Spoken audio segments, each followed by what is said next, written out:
il y a quelques jours, les étudiants en médecine se réunissaient en congrès et ils ont entendu une intervention qui était assez décapante, puisque un intervenant assez connu leur disait: mais battez-vous plutôt pour être moins nombreux que plus nombreux. Parce que justement, aujourd'hui où effectivement il s'agit d'organiser la répartition du travail différemment, et notamment par la délégation de tâches, les médecins seront forcément demain moins nombreux et concentrés sur des tâches adaptées à leur formation Bac+10, 11 ou 12, ou que sais-je. Jean-Michel, toi qui es très investi justement dans la définition du programme des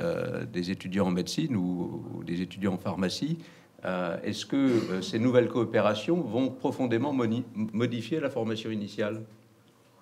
Alors, on peut dire deux choses brièvement sur la formation initiale. Vous savez sans doute que ces 3 dernières années, on a mis en place pour la première fois en France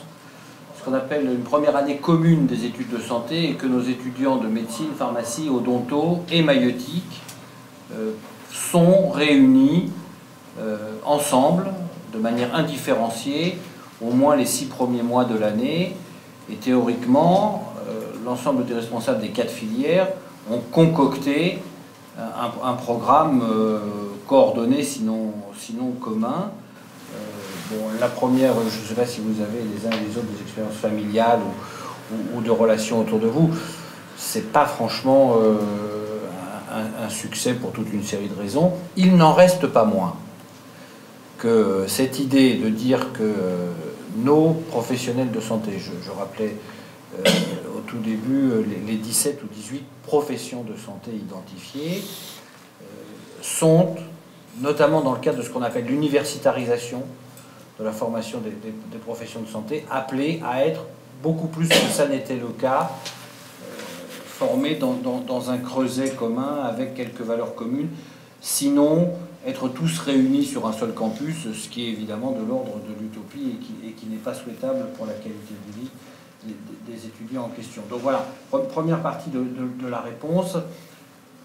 Même si les choses sont plus que perfectibles, on voit bien qu'il y a un mouvement assez fort à ce que l'ensemble des professions de santé soit désormais formé à quelques éléments, disons, de culture professionnelle commune, ce qui ne s'était jamais produit. J'ajoute, non pas pour la petite histoire, parce que c'est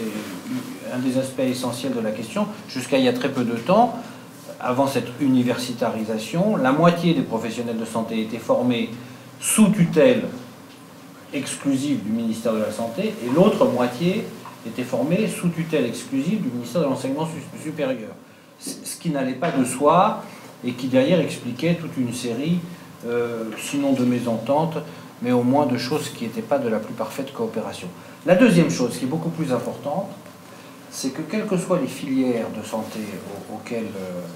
on s'intéresse, quand on passe un peu de temps avec les étudiants, en médecine, en maïeutique, en pharmacie, mais aussi dans ce qu'on appelle encore les professions paramédicales, les infirmiers, les podologues, ou ainsi de suite, ces 17 professions dont je vous parlais, c'est que tous ces jeunes, contrairement à nous, si j'ose dire, tous ces jeunes veulent travailler sur un mode infiniment plus collaboratif que nous, on le souhaitait. Nous, quand on est sorti, qu'on soit destiné à une carrière hospitalière ou hospitalo-universitaire, ou qu'on soit destiné à s'installer en libéral, comme on disait, on avait une vision, et je pense que c'est exactement la même chose pour les pharmaciens d'officine, on avait une vision dominante, très individualiste. Et bien figurez-vous que sans que les facultés aient fait quoi que ce soit dans ce sens, les jeunes qui sortent maintenant, aussi bien des études médicales que de l'ensemble des filières de profession de santé, sont des jeunes gens qui, d'une façon tout à fait curieuse, mais extrêmement puissante, veulent travailler dans des cadres collaboratifs, coopératifs. Et que c'est un mouvement très fort, et qu'au-delà de ça, ils sont tout prêts à des évolutions de statut, mais auxquelles ils n'apportent pas du tout la même valeur que nous-mêmes y apportions, de savoir si on était libéral ou pas libéral. Ils sont beaucoup plus pratico-pratiques que ça. Et si ce travail coopératif, collaboratif passe par d'autres modes de rémunération, eh bien, c'est quelque chose qu'ils envisagent extrêmement simplement, sans du tout qu'il y ait de discussion de valeurs fondamentales et dogmatiques là derrière. Voilà, donc moi je voulais vous livrer ces deux informations. Un, installer des études communes, créer la culture commune par la formation initiale. On en est encore loin parce qu'on voit bien que ça frotte et la première année de PACES n'est pas une réussite. Deuxièmement, il y a un mouvement extrêmement fort de l'ensemble de nos jeunes, dans l'ensemble des filières, pour se destiner à des modes d'exercice qui soient, disons, coopératifs. D'accord ?